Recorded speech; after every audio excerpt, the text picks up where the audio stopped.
Assalamualaikum wa rahmatullah amatina mbégte fii ci studio Joko FM seen émission jàkkaarloo politique tey jii dibéer juróom-ñeenti fan février 2026 di jégalu ci yéex tàmbali bi waaye incha allah waxtu bi dana mat sëngëm tey jii nag ci jàkkaarloo politique ci rajo Joko di ci jaajëfal bu baax a baax nga xam ne moo di Assane Diour bu nekk ci jàppandal gi Amadou Mbengue di acteur politique engagé cadre PASTEF les Patriotes. Membre du bureau de la section communale PASTEF Rufisque Est, chargé des élections, membre du MONCAP, conseiller municipal à la commune de Rufisque Est et à la ville de Rufisque, homme de terrain, fin observateur de l'actualité politique nationale et internationale. Amadou Mbengue nag la ñu fas yéene dalal tey ji ñu décrypter grand dossier yi nga xamante ni ñoo gën a tàng ci waxtu wile ci situation yi nga xamante ni daal bokk na ca si peut-être nekk ci Maroc waaye nag ci wàllu politique daañu ci saf sàppalawut na politique bi nga xamante ni leader am di Ousmane Sonko def na ko wala boog tournée boo xamante ni moom mi ngi koy def dinañ waxee ci tournée économique bi nga xamante ni son excellence Bassirou Diomaye Diakhar Faye def na ko ci biir Sénégal gile monsieur Mbengue ñu ngi lay nuyu di la ziar di la dalal di rafetlu bu baax a baax ñëw bi nga xam ne ñëw ci Joko FM. Ahmed ñu ngi lay fay di la ziar encore une fois. di kontaan ci dajeeg yow à chaque fois c'est un plaisir. di nuyu grand Assane Diour. voilà vraiment di yaakaar ne waxtaan bi ñuy def tey dina doon waxtaan bu am njëriñ. voilà di nuyu encore une fois toute ma famille. di wax rek ne dinañ waxtaan comme ni nga ko waxee. par rapport à l'actualité nationale et également internationale. voilà en tout cas ñaan yàlla rek tàmbale ko ci bismillahi rahmaani rahim. et puis génn ci ak alhamdulilah. jërëjëf monsieur Mbengue kon nee naa leen nag jàkkaarloo politique bu ñu ko waxee ci 87.7 la coordination bi Seydina Assane Mbengue ak it Ahmed Ba moom PASTEF la nekk PASTEF Rufisque Est monsieur Mbengue comment se porte seen parti PASTEF d'une manière générale rawatina Est bi. Bah, ça va très bien. waaw alhamdulilah. PASTEF moom xam nañ ne parti la boo xamante ne dans l'environnement politique actuel il faut que nit ñi admettre ko accepter ko actuellement c'est le plus grand parti. Ah bon? En termes d'animation au niveau du Sénégal. Animation lan de football. Animation parti non animation en termes d'activité. ay terrain ay wala non. En termes d'initiative citoyenne en termes d'activité. En termes d'animation dans sa globalité. Actuellement c'est le plus grand parti boo xamante ne te loolu historiquement dafi daan am.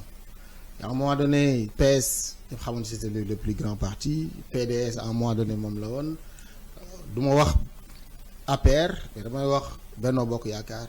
mais maintenant il faut admettre que ces derniers temps. c'est PASTEF qui constitue le plus grand parti. mais est-ce que wàññeekul ndaxte rek fi ne PASTEF dafa mel dafa commencé xare ndax coalition bu Diomaye bokkatu ci dafa mel ni ba ngeen di ànd ak coalition Diomaye nekkoon na PASTEF bu ngand mais ni est-ce que vraiment Amadou est-ce que PASTEF wàññeekul tuuti non. non PASTEF xam nga PASTEF c'est pas un parti comme les autres. te loolu tant que nit ñi admettre uñ ko analyser l'esprit de PASTEF mënoo ko comprendre. mais dañ fi nar a toog dañ fi nar a toog leen xaar. non Pastef déedéet xaar pour analyser yooyu mun leen ñu woon ku analyser wul nag. du baax donc li ngay am comme appréciation ci Pastef da nga koy dévoyer da nga koy fausser. parce que Pastef état d'esprit la Pastef esprit la Pastef dynamique la Pastef c'est un projet qui est composé des personnes yoo xamante projet de non c'est Mbengue dañuy waxtaan moo fi wax projet waxal leneen rek ni Pastef waaw mais projet non Pastef c'est un projet. gisaguñu dara moo tax may wax loolu. non buñ nekk xam nga ay phase la te le président Ousmane Sonko président du parti PASTEF l'a dit hier. démb effectivement. voilà am na ci phase yoo xam ne accomplir nañ ko. te boobu moo gën a ndaw des na yeneen phase yoo xam ne war nañ ci def yeneen jéego c'est-à-dire que matérialisation de ce projet là ñun loolu mooy suñu mbébét teg ce Sénégal dans des rails sur des rails yoo xamante ne ni mooy les rails du développement te loolu tant que ñun man personnellement. gisuñu l'homme qui incarne ce projet-là à la personne du président Ousmane Sonko te moom ñun loolu mooy suñu mbébét. mais qu'on fasse de lui le président du Sénégal en 2029 ñun loolu la ñu bëgg te projet bi matérialisation bi ñun nous pensons véritablement que am na jéego yu ñu ci def. mais phase de concrétisation bi foofu lay tàmbale te dañu bëgg les reins de ce pays-là ñu téye ko fekk 50 ans comme plus de 50 ans sax comme ni ko président Ousmane Sonko. mais yéen waxee l'esprit. waaw. L'esprit bi nga xamante ne moo incarné le projet PASTEF basé que dans un premier temps sur la bonne gouvernance ak ci loo xamante ne lépp loo xam ne ce sont les ressources internes qui appartiennent au peuple ku ci nekk jot ci sa waar te liggéey rek mën ko joxe loolu moo tax c'est l'esprit de PASTEF te loolu la ñu ñaan nit ku nekk sénégalais incarner ce projet-là et les Africains également ñu incarner ce. mais 2 ans yi ngeen def nii daanaka critiques yi moo ëpp que li nga xamante ni moom la ñenn ci ay Sénégalais jàpp ni moo positif nga njort ni sax yéen 5 ans yi dina dem bañ leen ci tegal ne parce que yaa ngi naan projet 2050 ak xaw ma nangam sangam amul meg. alhamdulilah ci wax ji xam nga li tax mu am solo. da nga ne ñenn nit ci Sénégal effectivement si ñenn ñëwee. ñenn ci Sénégalais yi. te ñooñu ku nekk mën nañ leen qualifier parce que Pastef parti politique la te parti politique. Oui, de projet à parti politique. De projet à parti politique, oui. Non, c'est un projet porté par un parti politique. te parti politique xam nañ ne di nga am yeneen parti yoo xam ne ñu ngi fii actuellement te ñooñu aussi parfois c'est des intérêts qui sont parfois bu ñu nekkul de bonne foi c'est des intérêts qui sont parfois divergents. Donc c'est normal bi nga waxee ñenn ñi te loolu li ñu koy apprécier en termes de pas positif ñu ngi koy apprécier ci le Sénégalais en tant que tel. Le chef de famille en tant que tel parce que jeexitalu politique publique ñu ngi koy xool ci Sénégalais bi le chef de famille wala le salarié quelque chose comme ça par rapport à sa capacité bi mu am en termes de pouvoir d'achat. foofu ngay apprécier nga xool exactement. est-ce que ñii ñu ngi ci des bons rails sur de bons rails. wala na nekk ñu ci. Dans un premier temps il faut se poser la question de savoir est-ce que le panier de la ménagère wala est-ce que le pouvoir d'achat dafa wàññeeku wala dafa Amadou yow sañ ngaa dugg foofu. waaw moo tax ma wax ko xam nga xaar ba sedd bi ñëw courant wàññeeku nga naan ay tolool daanaka dafa wax yow nga wax nga ko ne nga courant wàññeeku ba sedd ñëw courant xam nga courant kilowatt yi wàññeeku naan panier de la ménage wax nga ko non légumes yi weeru koor buy ñëw tout le temps day wàññeeku lan moo fa wàññeeku nag yéen Amadou fi mu ne nii ceebu mbay mi moo commencé sax ëpp njëkk ceeb bi nga xam ne moom la Sénégal yi bay daan jëfandikoo Amadou quand même Ahmed du kon ne nii faale ni dinaa ne ñu wax ak yow parce que boo nee ceebu mbay mi moo commencé ëpp ci importé non je veux dire ci côté prix laa wax quoi léegi 350 la ba 300 booy xool voilà donc yokk lañ gis de mais ñaata la daan jar 300 maanaam yomboon na daal maanaam yomboon na daal parce que man ceeb mbay rek laay dundee quoi mbay ngeen yi ci yàlla nañ ma simi de gis nga ñaari élément mooy permettre ñu apprécier pouvoir d'achat gi ndax dafa yokk wala dafa wàññeeku maanaam la provenance de ces ressources fi muy jógee est-ce que mu ngi koy am wala amu ko maanaam te xam nañ ne xaalis li koy maye liggéey la dëgg la ku liggéey am une rémunération est-ce que salaire yi dafa dañ ko fayatul wala salaire yi dafa wàññeeku non au contraire bourse yi rek lañ fayul waaw dinañ ci non yooyu loolu bourse yi sax ñu ngi koy fay c'est des rappels moom la ñuy wax donc salaire yi ñu ngi koy fay à date échue ñu ngi koy fay convenablement donc foofu le premier point est mais dañuy labi di fay c'est ça non léegi ci salaire yi waaw non mais l'essentiel parce que fii dama bëgg le technicien expliquer ñu quoi parce que xam naa aussi sax xam-xam màcc na ci côté boobu fii nañ ko bañ a def politique sarxo pour nga expliquer ñu clairement voilà non lépp gis nga lépp c'est pas un délit te gis nga en matière de finance lépp daf ci bokk emprunt parce que emprunt c'est pas dire que ne dafa bon déedéet li am solo mooy tu empruntes la manière ni nga koy utiliser loolu moo jar a xool parce que l'emprunt dafa faire partie du dispositif boo xamante ni dafay faire tourner l'économie en créant de la richesse moo tax destination bi nga koy doyee loolu moo am solo fa mu jëm voilà te ñun xam nañ fan la jëm même bu ñuy emprunter pour fay salaire soutenabilité bi moom ngay xool benn d'abord ak aussi efficacité bi ndax emprunt bi nga def fi nga koy dugal c'est dans des projets yoo xam ne sont efficaces benn ba pare est-ce que nga relever ce qu'on appelle le caractère de l'opportunité parce que éléments yooyu bu fekkee ne analyser nga ko mu nekk des éléments assez objectifs donc j'espère que dama njort ni du doon wàññi politique waaw maanaam ñii di interpréter de manière négative yow nga interpréter de manière positive nit ki nag am nañ les gens sont dotés d'esprit et xel xalaat dinañ xam moo tax foofu la Ousmane Sonko ak du waxam di am solo dana leen Sénégalais yi yeewu nañ kenn mënatu leen nax yor sa rajo wala yor sa télé nekk dans les invectives di traverser la réalité ñun aussi ñu am ay outils yoo xam ne dañuy rétablir la réalité politique nag c'est normal ku nekk tu défends tes positions li ci bon rek mooy parloo moom mais far mën nga far mais quand il s'agit de la réalité nga koy rétablir comme ni mu nekkee. ñu ñëw ci tournée bi ndax gis nañ ni démb étape bi mu njëkk a def mooy Fass yu bari génn na fa wàllu mbay mi wàllu bourse étudiants yi wàllu politique mais ci politique bi laa bëgg ñu taxaw ndaxte am na loo xamante ni wax na ko te bu ko waxee sama xel dafa dem ci yéen waa Pastef Rufisque Est ndaxte jamono yee am na sax benn communiqué bu ngeen génnoon pour bàyyiloo xel nit ñi ni leen jotagul ba kenn di samp ci ndel mais Ousmane Sonko dafa am lu am solo président Ousmane Sonko dafa am lu am solo lu mu wax démb parce que dafa ni du moom mooy tànnal yi nga xamante ni ñoo di gox-goxaan yi ñoom lañu tànn te it lenn loo xamante ni wax na ko mu am importance mooy que ni ku ci faxe ba def sa mbiri bopp fexeel ba après nga continuer say mbiri bopp décrypte. wax mais gis nga c'est là il faut apprécier la dimension bu président Ousmane Sonko président du parti parce que on n'avait pas l'habitude de voir cette démocratie interne ci parti politique d'habitude dañ daan gis un parti politique ki ko incarné la constante moo daan en matière de financement mooy def en matière de décision mooy def mooy dindi même les réalités des bases mën na ko bañ a xam mais moom moo doon xool en fonction de d'autres critères muy choisir ay personnes loolu ñu gis ko ci parti Pastef moo tax ma ne le parti Pastef ne fonctionne pas comme les autres partis moo tax mu ne du moom mooy toog Dakar di choisir loo te loolu ñun on en a l'habitude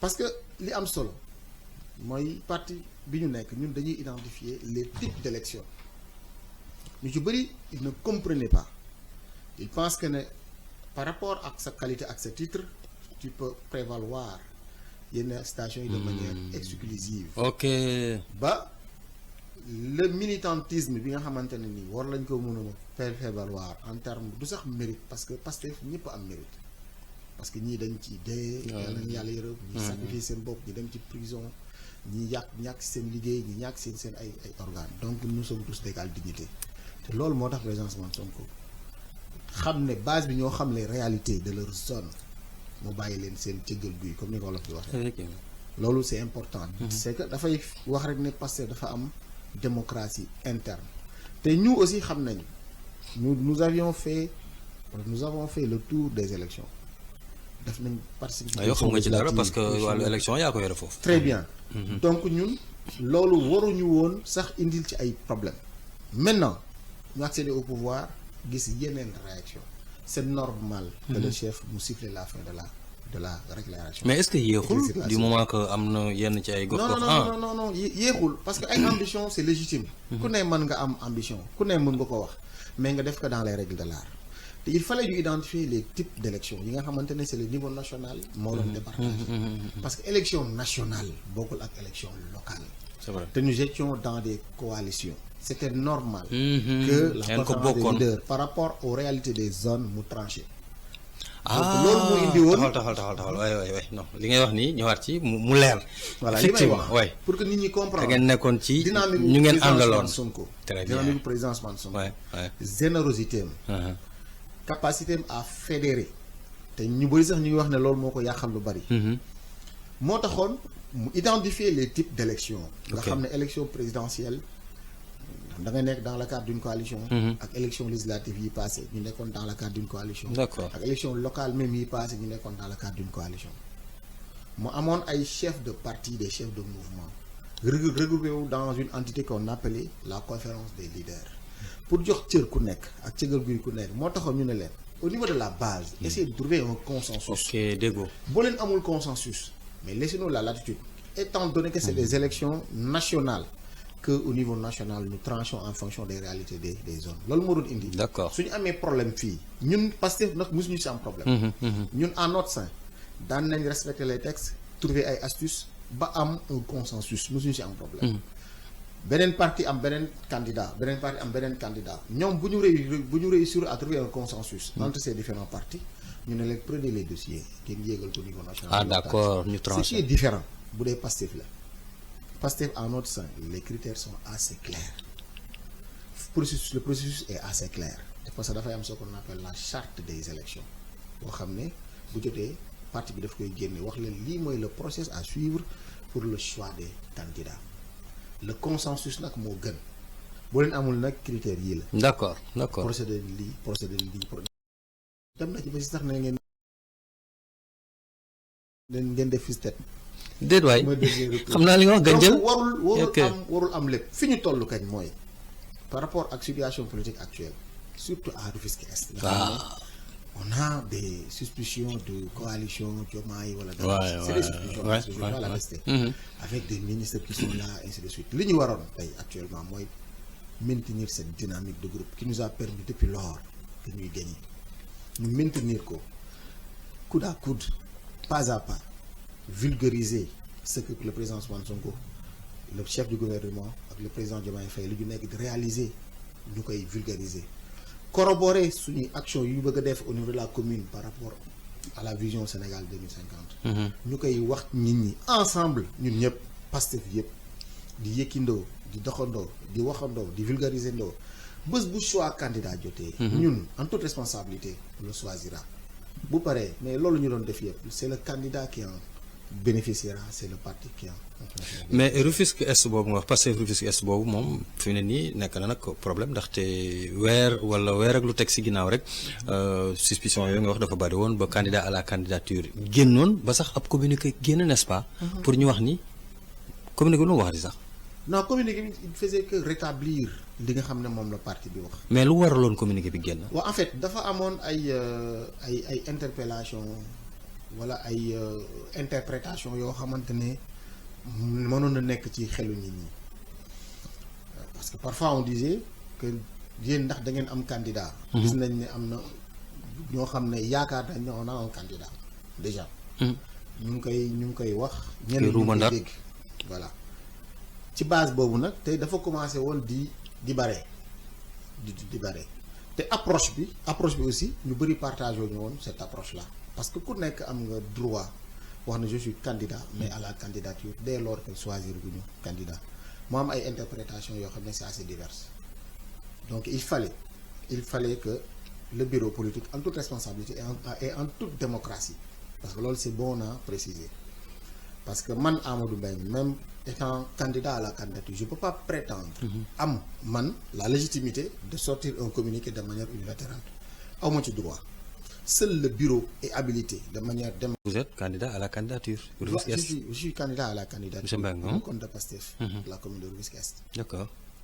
Mais le bureau bi mu gisee interprétation yi ak di dans les réseaux sociaux sur la toile. Surtout. Voilà ñuy wax ne peut-être Pastef dafa déjà choisir son candidat. Parce que commune yëpp yéen rek yéen a fi génne communiqué ah. te li ci gën a grave sax moo doon xam nga nekk dans une entité. boo xam ne c'est régi par des textes charte des élections règlement intérieur wax ne bu jotee c'est la charte mooy déclencher le processus jotaguñu charte boobu mu am ay interprétation ne am nañ candidat même au niveau national ni ñu koy déggee peut-être ñu ne ñun amuñu discipline de parti. Ah oui effectivement loolu ñàkk donc il fallait que ñu rétablir le bureau communal rétablisse wax ne ñun li parti bi wax ci lañ toll. ku nekk nag am nga droit. wax ne candidat la wala candidat à la candidature nga continuer def sa activité bu la neexee de manière yow yaa xam noo koy defee mais ñun le bureau en toute responsabilité bu war laajee ñu statuer dañu statuer. de manière démocratique te bi ñu koy def dañ ko soumettre il y avait pratiquement 6 heures de discussion dans le bureau ñii ils étaient pour la sortie du communiqué ñii ils étaient contre. Mais de manière démocratique on l'a soumis au vote mais la majorité. ñu accepté ne lii mën nañ ko génne. d'accord ñu génnee ko. te bureau bi ñëpp ngi ci tous les responsables de cellules ak ñi nga xam ne seen ay adjoints ñu ngi ci biir donc amul un groupe wala dara yoo xam ne ñoo ko génnee non. mais enjeu Rufisque Est lan la ba yéen rek ñu dégg seen coow. non du c'est quoi l'enjeu du gis nga. wala Rufisque li mu yaatoo la wala c'est quoi. xam nga le président Ousmane Sonko bu demee ba wax ci rek. am na des enjeux am na ay velléités yoo xam ne c'est de dimension nationale. parce que yeneen coordination yoo xam ne def nañ ko. mais peut-être ñun dañu bokk si ñi ko njëkk génn. est-ce que c'est pas la démarche bi ñu def wala jenn ñi def ko wala dara moo tax nit ñi di wax loolu. est-ce que aussi mooy li ma wax rek est-ce que du dañu gis loo xam ne tàmmuñu ko gis. te loo xam ne pour man bokkul ci ADN Pastef. parce que Pastef c'était la cohésion en fait lépp lu ñuy def dañ ko daan discuter ensemble est-ce que du également li président Ousmane Sonko wax ñu nekk ci pouvoir bi ba mu ne ku nekk yaakaar nga ne également yow yaay le maire par anticipation. ba tax am na say action yoo xam ne peut-être ñu ngi koy def te jaarul yoon c'est pas les directives du parti moo tax ku nekk aussi di mais est moom particulièrement à l'est particulièrement les gens sont capitaux vraiment parce que li ma wax sànq rek bëri na ay prétendants bëri na ay réalités bëri na ay enjeux mais ñun waruñu ci fekk en fait parce que dafa am lu ñuy woote ñun dañuy woote rupture. Certes. Faire de la politique autrement. c'est vrai donc c'est pas des questions de pouvoir. wala dara moo war a tax ñu am yeneen attitude yoo xamante ne nii daf ñuy wane ne ñun lii daf ñu tere nelaw wala non c'est pas ça. mais est-ce que du aussi enjeu yi dama siy ñëwaat parce que am na yoo ma tegal mais est-ce que du aussi Rufisque Est comme ni nga ko waxee fii ñu toog ni Rufisque Est la marché bi Rufisque Est la maanaam Rufisque Est daanaka moom mooy tëgëj mais est-ce que aussi du loolu Amadou. non parce que loolu aussi parti au pouvoir teg ci loxoom nañ waxante dëgg nag. waaw dafa am solo léegi ñi nekk ci biir parti au pouvoir ku ci nekk xam enjeu local bi. ku ci nekk mel ne Amadou Mbengue ni man aussi dama ko bëgg est-ce que du loolu aussi te waxoo ko est-ce que du loolu. mais loolu ça peut être une lecture. Ahmed ça peut être une lecture. mais loolu dañ koy analyser rek en toute objectivité et de manière positive. surtout parce que ñun Pastef la ñu bokk te dañuy prôner la bonne gouvernance et la transparence donc c'est important parce que boo xoolee Pastef Rufisque Est ñun mën nañ juger ne capacité de mobilisation de ressources bi Pastef Rufisque Est war a am pour l'instant amu ko te ku ci nekk ci ñun en termes de compétences tu sens que ne yow am nga les aptitudes pour mën ko valoriser mën a apporter beaucoup en termes de ressources nga apporter lu bari ba politique publique yi nga bëgg a asseoir dans la commune nga mën ko def de manière positive. loolu mën nañ ko accepter mais warul tax ba ñuy dox ci ay jéego yoo xamante ne parti bi accepté wu ko wala la morale le patriotisme bi ñu la fraternité bi nga xamante ni moom lañ xam biir Pastef ñu sentir ne peut-être nekk corroboré wul ak action yooyu moo waral mais enjeu yi mën na nekk loolu parce que enjeu wu defar rek la parce que Rufisque Est aussi imaginez Rufisque Est ni mu toll ci li nga wax di mobiliser simplement en termes de budget ay 1,7 milliard ren sax la ñu def de 2 milliards et quelques de budget alors que ne les grandes structures de Rufisque yu ci bëri ñu ngi concentré au niveau de l'Est Rufisque Est pratiquement booy xool en termes de superficie c'est Rufisque en fait 26,7 et quelques % en termes de superficie moom la yor ci au niveau de la ville nga xam ne am na pratiquement plus de 4 postes de santé centre de santé boo ñëwee ci côté éducation également li mu engrangé ci ay établissement scolaire boo jëlee dans le domaine de l'économie locale également li mu war a générer wu ko boo ñëwee les ressources minières li mu am Rufisque bëri na les ressources pétrolières li mu am Rufisque bëri na nga corroborer ko par rapport ak li fa war a génne ce qu'on appelle le fonds minier et consort mais tu sauras que boo amee les aptitudes et les compétences da ngay xam ne c'est un enjeu de taille. Merci. te aussi gis gën a am solo peut-être l'État ira vers bañ a renouveler la convention minière de la Sococim. Ah ouais c'est possible. déedéet. mais si c'est possible. parce que te ngay gisuñ ci seen bopp quoi à 100%. loolu aussi c'est une lecture à analyser moo tax aussi approche bi kii jël le maire Omar Cissé xaw naa ko apprécier mooy aller dans le sens du partenariat ñu xool lan la exactement Sococim li mu war a taxawee ci Rufisque mu taxawee ko en terme de dotation ak leneen daf ci war a taxaw. pourtant ren de jàpp na ci sax ndaxte am na lu ñu fi def fii nii ci maire bi ba xaw ma ñaata milliards chaque ci 5 ans yi.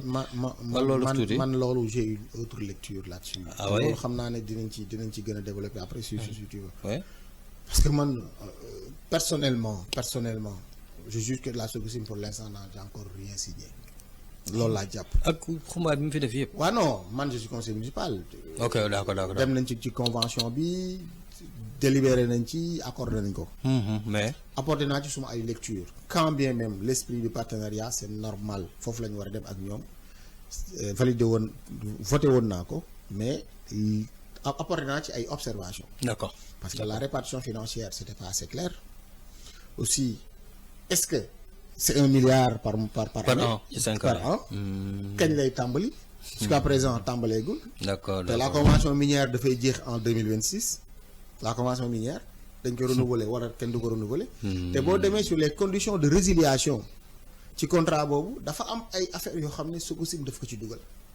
kooku beneen émission maanaam su amee ce qu'on appelle des réductions en termes de ressources bu Sococim loolu aussi mën na tax Sococim arrêté convention bi. ah oui si mu ngi ci les conditions de résiliation de cette convention là ak yeneen te Sococim ku xam Sococim xam ne en termes de ressources d'exploitation gisuma ne Sococim war na mun a am ressources yuy wàññeeku parce que démarrage pour 6 mu ngi fi ressource dafay passer de pratiquement 3 tonnes 4 tonnes 5 ba 7 tonnes en termes de production journalière Sococim am capacité d'investissement boo xamante ne bi ñu koy xool en 2020 par rapport à le rapport dañ ci gis ne c'était 230 milliards d'investissement. Sococim un capital de 4,600 et quelques milliards mais un bénéfice en 2020 laa mujj woon xool. te dafay yokku. parce que l'avènement Foursis day ñëw de 120 milliards donc nan lañ mën a apprécier réduction en termes de ressources financières bu Sococim budul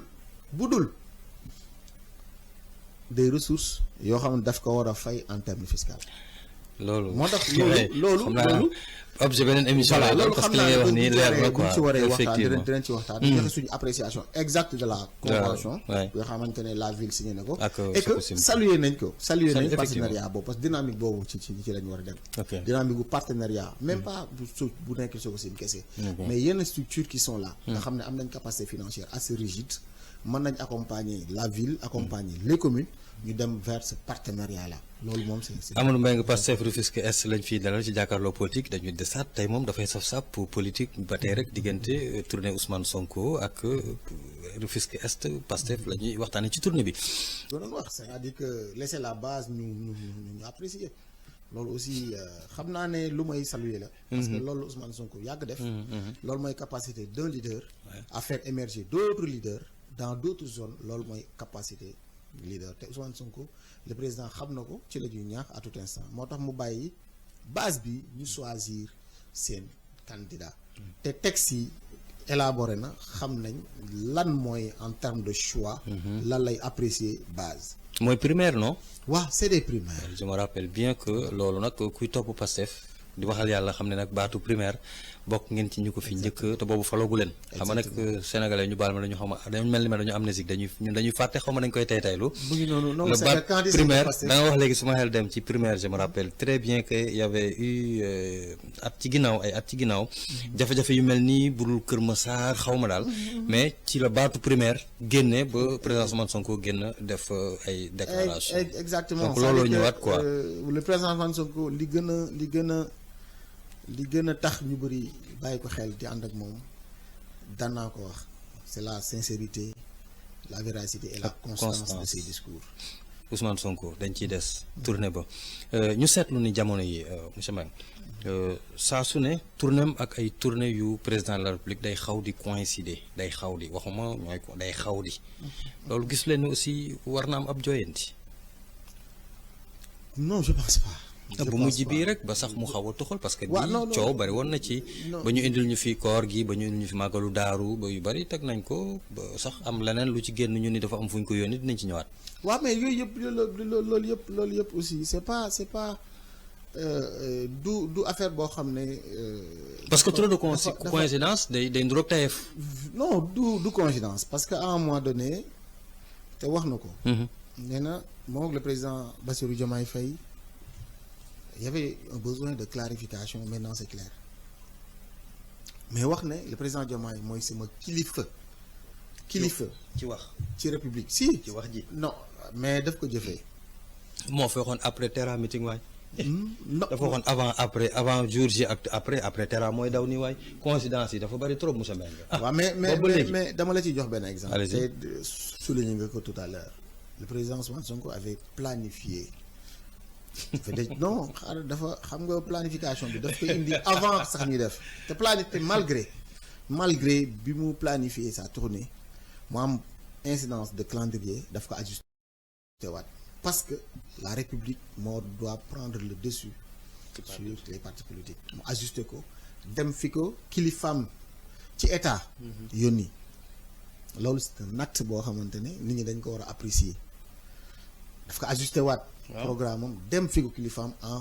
ci état te moom moo ko waxoon mooy suma kilifa ci état maintenant vision politique ci politique moom du non kilifa non mais loolu c'est une lapalissade c'est une évidence que mais parti Pastef mais en tant que mag ak rakk nag en tant que frère nag defe naa war na ko mën di ni ko mais non loolu ñoom la à l'interne peut-être qu'il mais ñun du point de vue de l'observateur du point de vue du militant li ñuy gis mooy wekk na ko ci cër parce que mooy kilifaam ci état wax na ko jëfee na ko à travers réajustement bi mu def ci calendrier politique loolu c'est important nit ñi aussi dañu war di analyser loolu surtout nous les militants de Pastef di ci bàyyi xel pour faire la part des choses entre le militant ak le sénégalais militant bi sax sénégalais la mais quand il s'agit de la matière étatique ñoo xam ne c'est le président Diomaye Faye état mooy le président actuel loolu moom pas de souci mais bu dee politique ñun suñuy kilifa ci politique il s'appelle le président Ousmane Sonko moom la ñuy déglu dafa xale di waxee moom la ñuy topp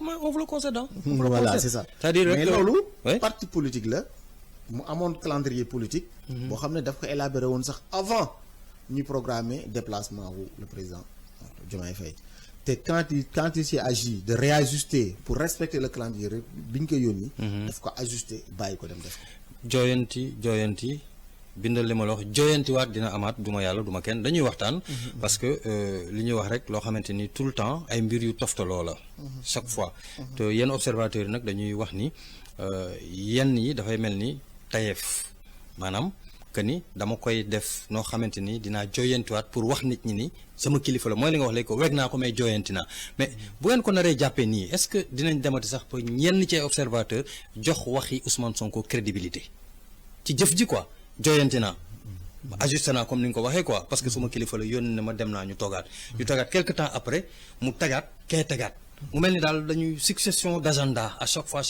day xaw a Amadou non mais xam nga c'est des personnes assez responsables le président Ousmane Sonko il est le chef du gouvernement premier ministre nekk aussi également président de parti politique am agenda politique am agenda étatique c'est normal mu am un agenda politique su fekkee ne moom jugé na ne agenda étatique bi ñun xam nañ ne moo war a primer sur l'agenda politique moom xam na en toute responsabilité naka lañ koy aménager loolu c'est important te lenn rek la ñu war a ko admettre dans cette chose là actuellement mooy bi muy élaborer le calendrier politique moo jiitu élaboration calendrier wu visite président Diomaye Faye si waaw donc loolu aussi il faut que ñu mais en tant que premier war na mën a xam calendrier président quand même parce que moom la dénk pour mu doxal mais nag loolu c'est pas logique pour logique waxuma évidence la c'est pas évident moo tax loolu c'est pas lui mooy fixer calendrier président de la effectivement ouais, exactement mais war na nekk au courant war na nekk au courant le conseil des ministres ngi fii lépp ngi fii c'est pas lui qui décide exactement xam nga mooy gis nga xam Amadou c'est un homme de méthode gis nga le président c'est un homme de méthode il est très méthodique te loolu moo ñu valoir résultat yu ñu am yëpp te je sais en toute responsabilité quand il s'agira d'ajuster te wax na ko dem ñun bu ñu ko santé woon loo xamante ne demul dans le sens buy conforter les biens de l'État dañuy wax du ma ko def te wax na ko ci tournée bi donc ci loolu la ñuy sukkandiku xam ne il n'aura jamais du am mukk ay choc entre calendrier politique boo xamante ne dina prendre le dessus pour man ci calendrier étatique boo xam ne le président waaw théoriquement ak non c'est pas théorique mais c'est des faits non xam nga dama ne théoriquement yaa ma dagg dama ne théoriquement ak effectivement le factuel lu ñuy gis quoi mais est-ce que du ay naxe mbaay aussi est-ce que gëm-gëm la parce que nag mi ngi commencé bëgg yàgg mi ngi commencé depuis ñu wax ni am na maanaam Mimi ak Aïda foofu lañ gisee ni maanaam daal ñoom ñaar jàmmarloo tegante xel bi bëgg nëpp nit ñi ni ñu tegantewuñu xel mi ngi tàmbale di fes te lii da koy firndeel moo tax ma ne la sànq est-ce que du lii moo nar a continuer agenda bi taxaw na ma joyanti sama kilifa la wekk naa ko est-ce que du lii moo nar a continuer moo tax dualité bi est-ce que bon est-ce que dualité sax day bon dualité c'est trop dire quoi. Exactement. oui c'est trop dire quoi ça dama ko bëgg misaal pour ñu mën a waxtaan. que ni ñoom ñaar est-ce que vraiment maanaam mbir mi ratax bon ndax ça va quoi léegi diggante Ousmane Sonko ak président Diomaye Faye. non mais man est-ce que vraiment ça va xam nga loolu nit ku ko bëgg di juger pour man da ngay ñàkk a maandu. non ci jëfin. waaw très bien foofu laay waxee. c'est-à-dire que kii il est le président. kii il est son premier ministre. nous sommes gis nga bu ñu parvenirul à faire la part des choses parce que nag sénégalais yi maanaam moo tax l'événement de Pastef lu ñu war a jàngat la de manière sociologique. dinañ ko dugal ci njàng. voilà dafay dugg ci analyse parce que sérieusement xam nga mosuñu assister configuration bii moo tax mu xaw a jaaxal nit ñi. mais c'est vrai que li nga wax dëgg la quand même boo ko analyser ci benn côté bi. voilà moo tax mu jaaxal nit ñi quoi. mais pour man sa Ousmane dafa régler le problème. nit ñi nag ñoo war a dégg surtout nous les militants te je commence à l'apprécier parce que boo analyser mois yi bi passé tu sauras que ne même les patriotes commencent à prendre conscience fi leen Ousmane bëgg a xolloo maanaam nañu concentré wu ci Pastef liggéey ci Pastef loolu sax moo tax circulaire yi génne première instruction deuxième instruction ñu mu génne te ci lañ jëm wax na ko mais pour vous rassurer. pour vous rassurer que li mu wax dafa leer ne cherchons pas ay bis bi entre eux ñun xamuñu fekkewuñu li ñu mën a fiyewu mooy suñu kilifa ci politique li mu ñu wax ci loolu la ñuy jàpp mooy y avait un besoin de clarification. Maintenant les choses sont assez claires mooy suma kilifa ci divergence en termes de vision politique. effectivement comprendre nga. ñu nangul leen loolu nit ñi war nañ ko mun a accepter. waaw. war nañ ko mun a accepter te loolu laay aussi à tous les militants de Pastef que le président Ousmane li mu wax leer na restons focus ci Pastef fi ñu tegoon suñu fil d'Ariane suñu ligne de mire. dañ ko tegaat mooy focus ci 2029 faire du président Ousmane Sonko le président du Sénégal en 2029. d'accord mais nag jàllale ko ci élection locale yi di ñëw. à plus de 90% ñu remporter toutes les mairies. amoon da nga dinañ ñëwaat loolu Rufisque Est moom dinañ ci ñëwaat bu baax mais dama bëgg ñu taxaw ci Ousmane Sonko pour tëj chapitre Sonko di ñëwaat mënuñu wax sax Rufisque Est parce que duñu wax ci Sonko mais bu ma ci ñëwee ci maire bi carrément la ñuy wax quoi ci président Ousmane Sonko bi nga wax léegi ajusté na jooyanti na li nga xam ne moo di calendrier tournée bi ci loolee président de la République yabal premier ministre am pour mu teewal ko ci ab sommet boo xamante ni ñu koy wax te sommet boobee dañuy ruumandaat ni candidature ki fi nekkoon président ci poste secrétaire mbootaayu xeet yi. waaw loolu heureusement que c'est des roumandaat. roumandaat oui non roumandaat effectivement. voilà en fait ñun li ñu mën a apprécier ci visite boobu mooy c'est la dimension africaine du président Ousmane Sonko parce que li ñu naan l'homme qu'il faut à la bonne place parce que quand il s'agit de président Ousmane Sonko. am na sax ay rapport yu génn il faisait partie des 10 personnes je pense bien. les plus influentes. voilà fa ñu nangul ko donc moo tax c'était normal aussi le président Diomaye Faye envoyé ko pour mu représenter ñu mais quant à c'était juste par rapport à la candidature bu. de l'ancien président non moi man xalaatuma ne loolu. d'accord li tax xalaatuma ne loolu la te. contenu yi fi jaar yi nga xam ne daf fi jaar 2021 ba 2024 pour man ça ne vaut même pas la peine parce que sur le plan international tout le monde était au courant de ce qui s'est passé te mu am ci responsabilité ngeen am ci responsabilité parce que yéen ñaar la woon Macky Sall la woon ak waa Pastef yéen ñaar ñëpp am ngeen ay responsabilité léegi su ma la waruma la laaj yaay laaj su ma la laajee ñun ban outil la ñu amoon ba war ci mun am responsabilité génn bi rek génn wàcc ci mbedd mi gars yi dal seen kaw mais est-ce que génne wàcc c'est interdit par la loi du tout voilà donc est-ce que ñun dañu enfreindre la loi du tout est-ce que loolu sax même fekkoon dañu enfreindre la loi nit am na droit jël pistolet ti tirer ci kaw nit egguma foofu mais dama ne les responsabilités sont partagées les responsabilités sont partagées très bien damay bañ ñu jël lépp rek teg ko ci dafa am lu ñu tënk ñi mooy la constitution du Sénégal ñëpp ñu war ko partager respecter ko d'accord ñun li ñu droit constitutionnel mayoon moom ngeen doon def la ñu exercer ok on continue c'était juste une parenthèse quoi voilà te aussi ñu asseoir suñuy stratégie de défense en fonction des armes que détenait le Benno Bokk Yaakaar chefam nekk Macky Sall ñu utiliser des armements laa ko mën a wax wala utiliser loo xam ne c'est des moyens de l'État.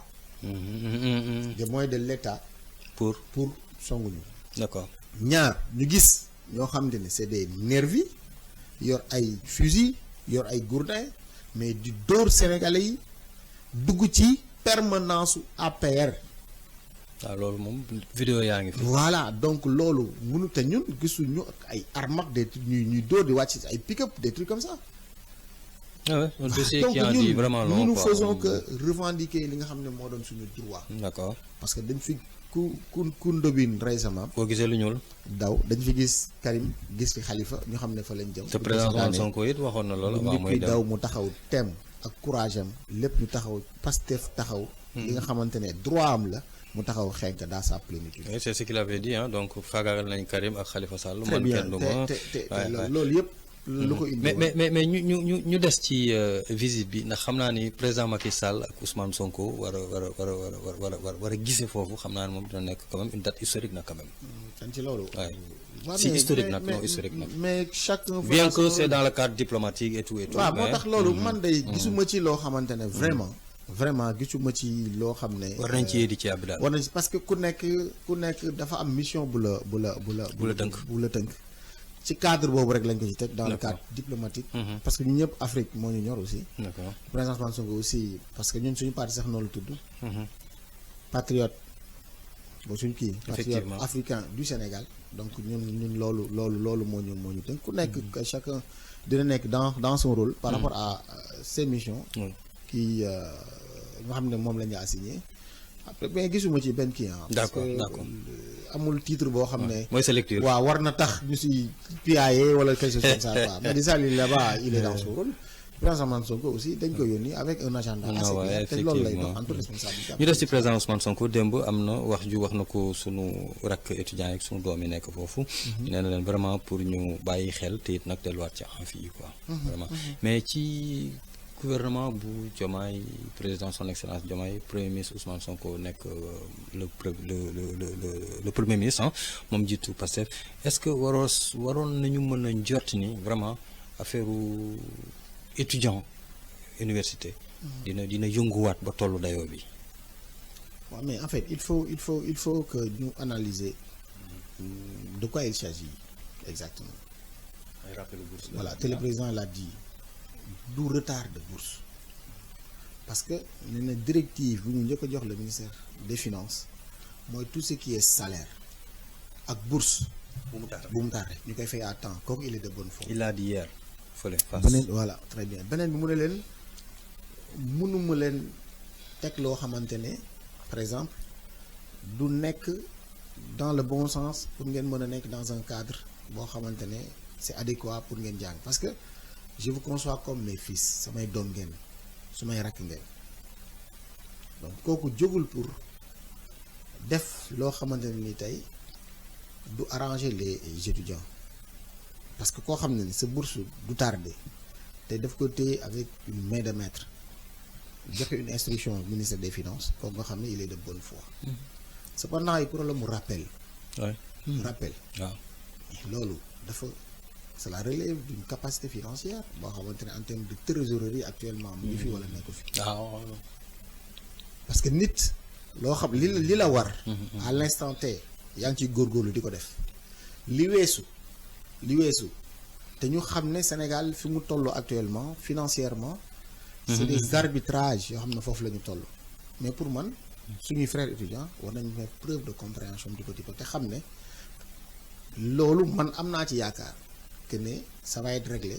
mais de manière très objective. mais à l'instant T.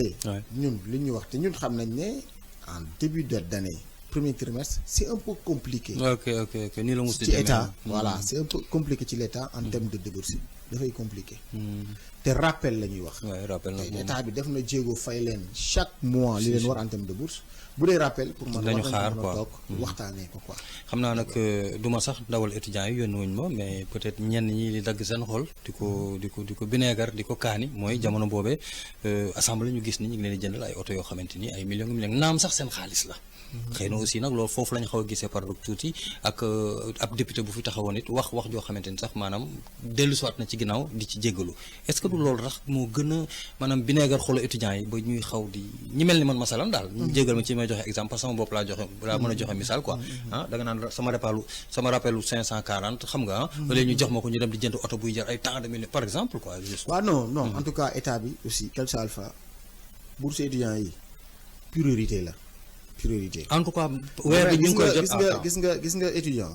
tant que dundoo ko tu peux pas comprendre difficulté bi ñu nekkee.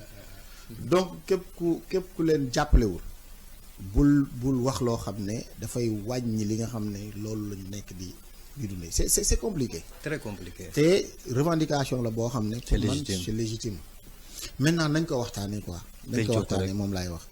nañ ko waxtaanee parce que ñun. te bàyyi nag restaurant bi ñuy tëj nag quand même ci période examen nag dafa. waaw yooyu yëpp c'est politique gis nga gars yi dañuy wax rek c'est des interprétations yoo xam ne. dégg naa loolu laay bañ ngeen wax ko de parce que damay bañ ñu dem ba si yàgg sax ñu naan politique yi nag ci ginnaaw étudiants yi comme na ngeen ko daan waxee comme na ngeen ko daan waxee non ñun comme na ngeen ko daan waxee opposition bu fi nekk bu gars yi yëngalaan rek booyee da ngeen naan ñii ñoo dafa am ñu nekk ci ginnaaw dafa am ñu nekk ci ginnaaw dafa am ñu nekk ci ginnaaw. non xam nga loolu c'est une appréciation nga xamante ne au moins que je suis parfaitement en phase ak ñoom ci revendication yi ñuy def.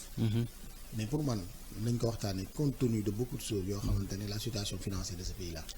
mais bourse yi moom dañ koy fay à temps ça je suis carrément en phase. xam nga da nga wax lu am solo te loolu ñu bëri dañ koy wax quoi nga naan ku fa jaarul mënoo ko xam. non mais grand. justement gis nga balaa nga koy comprendre. nga nekk ni ñuy participer. di ci seen kër yi sax laay wax ah. parfois bourse yi. merci mooy rek la problème yenn yi ci benn pourcentage moo yor kër yi. c'est vrai. c'est important parce que gars yi xeeb ay 40 000 mais c'est quelque chose de. tabaski jot non les étudiants dañuy dajale pour que yenn événements yi. effectivement seen kër yi ñu koy gérer. c'est vrai dañuy yëpp ay xar di yóbbu. man am naa ci di yóbbu ak yeneen yooyu sax c'est autre chose mais. li ci gën a am solo mooy que ñu sensible par rapport à leur situation. c'est très compliqué gisoo papa gisoo yaay. li nga yor war ko dundee war ci jënd ay livres sa environnement. war a adéquat pour que sa esprit mën a tranquille nga mun jàng yooyu dañ leen ko war a assurer c'est important. c'est important. quand il s'agit maintenant des voitures yi nga wax au niveau pour man y a une mauvaise communication en fait. parce que non y a une mauvaise communication rek pour man foofu laa ko kii. d'accord c'est vrai oto yi peut-être liñ bi ko jëndee c'est pour man personnellement mën na cher na mais il faut savoir que c'était une indemnité bu ñu dugaloon ci seen salaire yi. effectivement de 900 000 francs. 900 000 waaw. bu ñu dugaloon seen salaire yi te pour dindi ko dafa amoon une voie boo waroon jaar pour dindi ko mais tant que dindiwoo ko c'est leur dû ñoom ñoo ko moom cependant nag am na avantage bi mooy même si bu leen ko traduire jël na ko ay oto man ñu jënd ko ay oto parce que loolu aussi ci kiiwu député la bokk dañ ko intégré Macky Sall moo ko dindoon fekkee ne dañuy revenir à l'orthodoxie jëndal leen ko ay oto su paree assemblée nationale moo koy moomaat de l'occurrence état du Sénégal moo koy moomaat pour man moo gënoon nga joxe 900 000 francs boo xam ne dafay dem directement ci poste député bi ci poste député bi loolu benn avantage la cependant prix bi war nañ ko mën a discuter par rapport ak contexte bi ñu nekk nii mais il faut savoir que depuis aussi ñoom ñu démarré cette législature 900 000 francs yooyu il paraît dañ ko détenir woon kenn boolewu ko woon ci seen salaire yi. D'accord. voilà ok cependant processus de passation de marché yeeg yooyu. mën nañ ci wax. parce que loolu Sénégalais yëpp ñoo ko bokk. dafa war a transparent mu leer ñu jox ñu les bonnes informations mais quand il s'agit de en termes financiers. bi ñu koy apprécier pour man am na avantage mais communication bi. moom moo des ko. bu ñu jógee ci premier ministre nañ ñëwaat jusqu'à ça nañ ñëwaat tuuti quoi voilà mais il faut que ñu wax ci yenn thématique yoo xamante ni dafa soxal askan wi bu ñu jógee ci premier ministre dañu dem ci le président ak ses tournées économiques yu président Diomaye Faye ñu bari jàpp ni comme ki fi nekkoon daan def lay def rek tournée politique boo xamante ni bon dañ ko tuddee économique. waaw loolu may wax rek chaque jour loolu moom c'est une appréciation personnelle qui relève de la subjectivité. mais li ma mën a wax rek c'est normal que su fekkee ne dans une zone wala beneen zone dañ fa amoon des projets yoo xam ne c'est des projets structurants. ñu souscrire que wala ñu inscrire que dans un délai. c'est normal à un moment donné que le président def fa déplacement pour évaluer les politiques publiques yi nga xam ne moom la ñu waxoon ne dañ koy def ci zone yooyu. pour véritablement xam en termes d'avancement du taux en termes de décaissement fan lañ ci toll. loolu pour man ci point de vue là. dama naan tournée bi c'est économique. D'accord. Cependant l'appréciation politique loolu chacun est libre nga apprécier ko politiquement wala nga bañ ko apprécier politiquement mais pour man je juge que c'est normal à un moment donné que les réalités yi nga xam ne moo nekk ci zone yi parce que politique publique bi le président moom mooy déterminer politique publique bi c'est normal que les politiques publiques yi nga xam ne dañ ko asseoir en termes de projet dans différentes zones. C'est normal à un moment donné. mu déplacer wu. ñu évaluer xool en termes d'avancement en termes de décaissement fan lañ ci toll et aussi fixer leen également des priorités en fonction ci résultats yi nga xam ne moom lay soxla à court et à moyen terme. pour man c'est carrément. Rufisque Est digganteem ak it mairie ville maanaam ci wàllu lëkkaloo ak ñoomin seen fan lañ ci toll wala lan ngeen gën a bëgg mu ñoŋ. présentement parce que gis nga Rufisque ville il faut que ñi ñu comprendre. La ville n'a pas de territoire ci territoire commune yi ci la nekk amul territoire est la ouest ak nord tout ce qui est mitoyen et central moom daf koy gérer suivant domaine de compétence am donc c'est normal qu'ils doivent travailler en parfaite intercommunalité. Qu'est-ce que ñu ngi koy def. ça am na ci yoo xamante ne ñu ngi koy def même dans le cadre bi nga wax sax de la collaboration avec la SOCOSIM. Le maire de la ville amoon na une approche boo xamante ne parfois mën nga analyser comme une approche inclusive parce que dem na ci communes yi xool en fonction de leurs besoins ñu intégrer ko suivant les domaines yi nga xamante ne moom la SOCOSIM waxoon ne yooyu lay financer parce que lépp lu mu def rek daf ko def ci territoire commune donc c'est normal que aussi ñu travaille en parfaite intercommunalité ça moom ñu ngi ci mais pour man war na mun a gën a accompagner les communes. en faisant comment. am na ci ay rubriques yoo xam ne mën na ko jël en attendant parce que gisoon nañ fi ay maires yoo xam ne bi communes yi amee problème ils se sont substitués ci maires yooyu ba fayal leen yenn salaires yi. très bien loolu am na.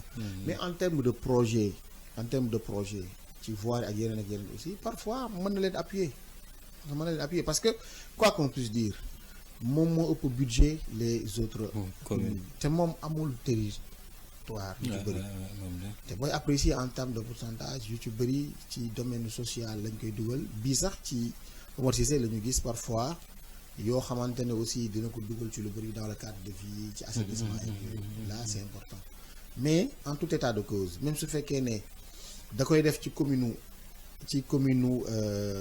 est ouest wala nord war nañ ko mu gën a asseoir les conseils municipaux aussi fekkee ne mën nañ ko di analyser di xool impact réel bu muy am ci zone bi wala zone bële parce que parfois les priorités ci mairie ville mën na wuuteeg les priorités li nga xam ne moom mooy nekk ci commune bi. effectivement si dégg naa donc moo tax war na mun gën a travailler en intercommunalité parce que ville mën na wax ne moom voirie bi la sentir ne mën na ko defar ci commune de l'Est alors que la priorité elle est ailleurs.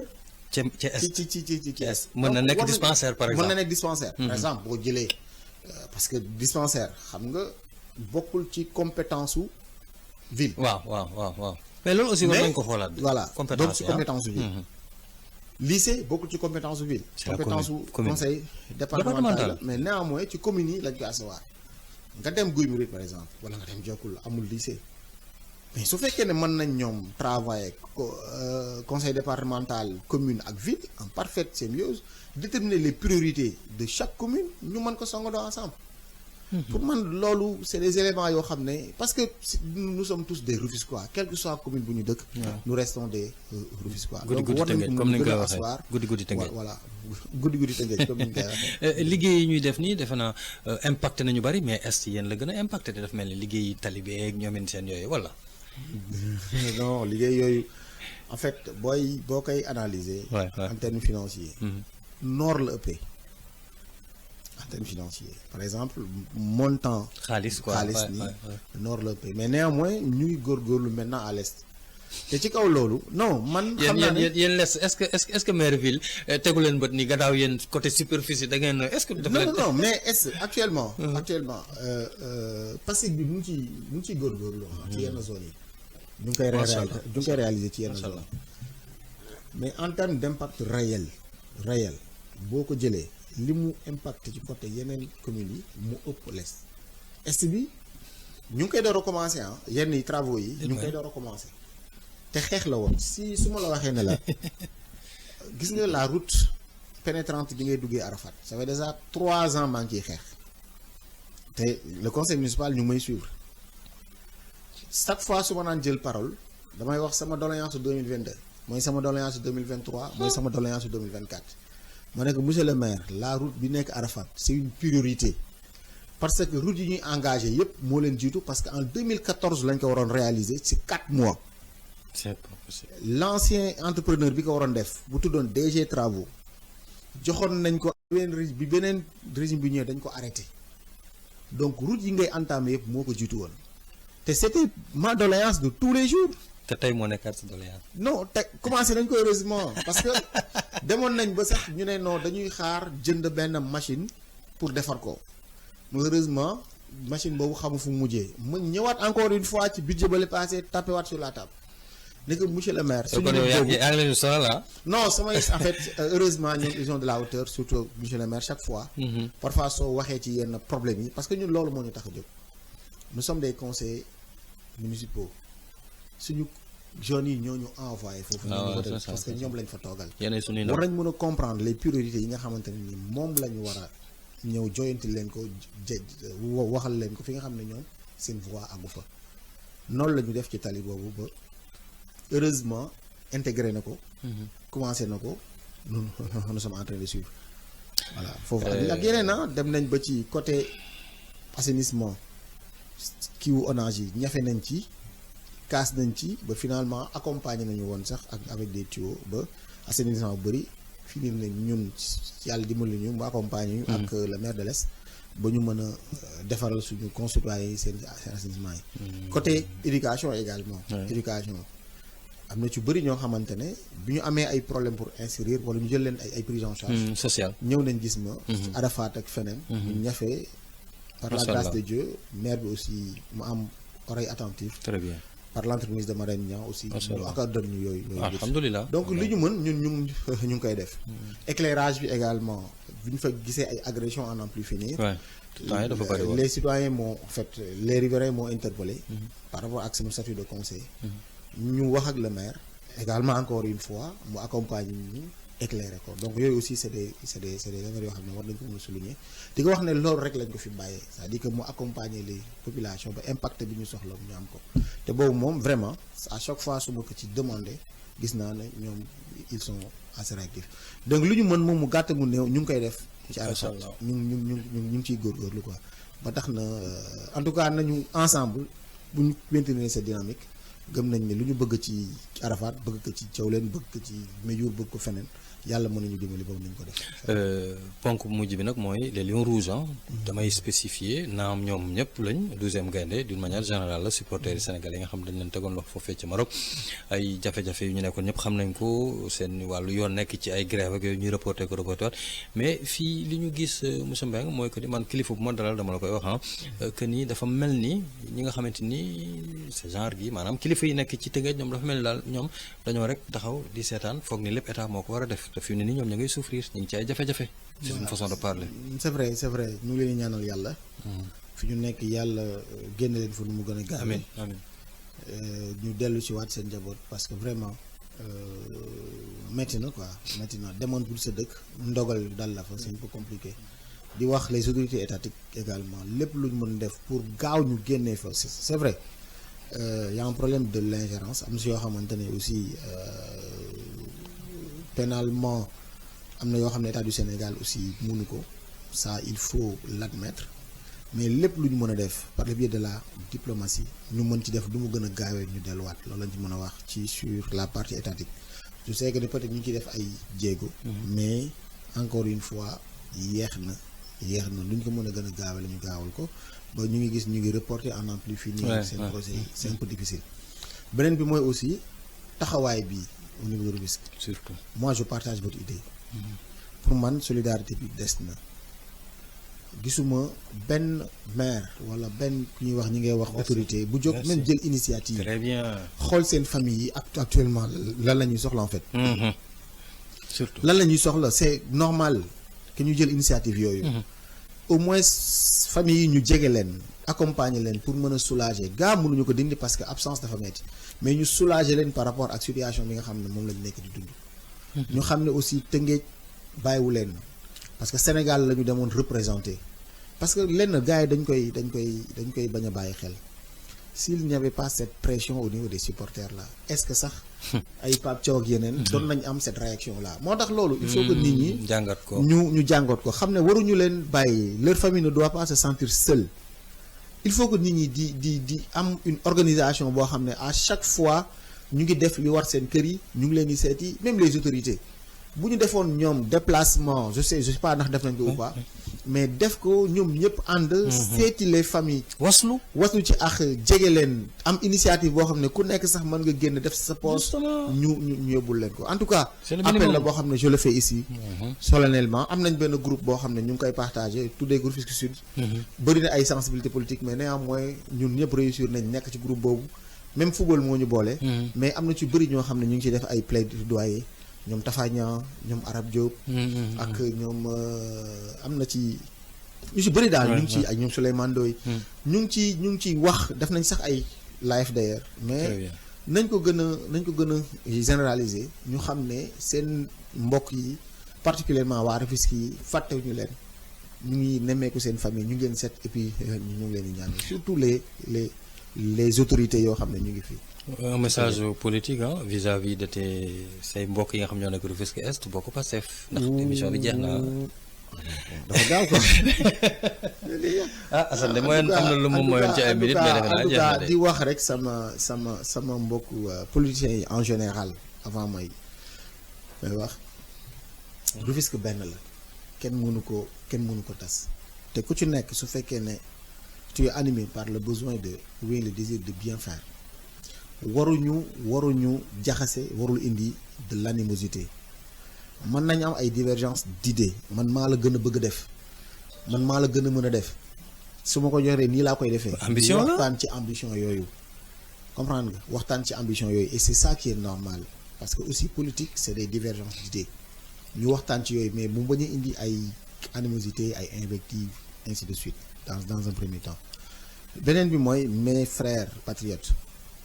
surtout ceux qui sont au niveau de la commune de Rufisque Est ñu xam ne ak ñëpp sax patriotes du Sénégal yëpp quelle que soit zone ak commune bi nga nekk ñu xam ne contexte politique actuel bi li mu laaj mooy qu'on soit ensemble nous tous qu'on soit ensemble parce que échéance yi ñu jëm échéance la yoo xam ne le président Ousmane Sonko daf ko tenir à cœur te foofu la processus bi di tàmbalee pour 2029 donc divergence yi actuellement ak yeneen il faut que ñu teer ko ànd ci même dynamique bi ñu président Ousmane Sonko woo parce que loolu moo am solo man pour ma part loolu lay woo ñëpp xam ne division arrangé wul kenn lenn moo ñu boole mooy le parti Pastef régi par des règles ak ay statuts règlement intérieur ñun ñëpp nañ ci tegu main dans la main frère ak frère ñu faire preuve de générosité faire preuve de dépassement ensemble ñu toog fi nga xam ne fa lañ bëggal yóbbu commune bu nekk ensemble ci loolu lañ ko mën a gañe mënuñu ko gañe ci leneen ñun ñëpp ñu ànd main dans la main loolu lay appelé à tous les patriotes te j'ose espérer que ñun ñëpp aussi dinañ ko dégg te dinañ ci ànd incha allah. am na solo mu doon seen émission rek jàkkaarloo politique ma bàyyi la nga tàggoo ak mbokk yi internautes yi ak auditeurs yi. en tout cas dama lay remercier d'abord monsieur Fall Ahmed vraiment di wax ne kontaan nañu à chaque fois di jàkkaarloo ak yow di remercier également monsieur Assane di ko wax ne kontaan nañ trop voilà di wax ne ñun aussi l'ensemble de notre famille ñu ngi leen di nuyu di ñaanal yàlla télé bi di wax ne yàlla na ko yàlla def comme ni ko Karim Diouf waxee ñu accompagner ko parce que dafa soxla aussi accompagnement parce que télé la boo xamante ne pas mal de gens sont sortis ici ñu participer seen formation participer seen lépp ba initiative yi sax parfois bu ñu jógee di ko def c'est parce que ñoom dañ ko gis ci ñoom donc c'est normal que toutes les autorités municipalités ñu bàyyi ko xel voilà ñu accompagner ko te yàlla dina ko def incha allah en tout cas di leen ñaanal yàlla na yàlla yokk xewal yi dafa leen sutura ba lépp loo leen ci séntu yàlla defal leen ko encore une fois. amin mu doon seen émission jàkkaarloo politique Amadou Mbengue laa ci doon dalal di acteur politique ci nekk ba tey cadre PASTEF membre bu bureau de la section communale PASTEF Rufisque Est chargé des élections membre du MONCAP nekk ba tey conseil municipal à la commune de Rufisque Est et à la ville de Rufisque seen xel Modou Fall leen ko dégtal Assane comme d'habitude Ahmed Ba ak nga xam ne moo di Seydina Assane Mbengue leen jox dig daje incha allah dibéer bi ñu dëgmal midi bu jotee 11h jàpp midi asalaamaaleykum wa rahmatulahi taala wa barakaatu.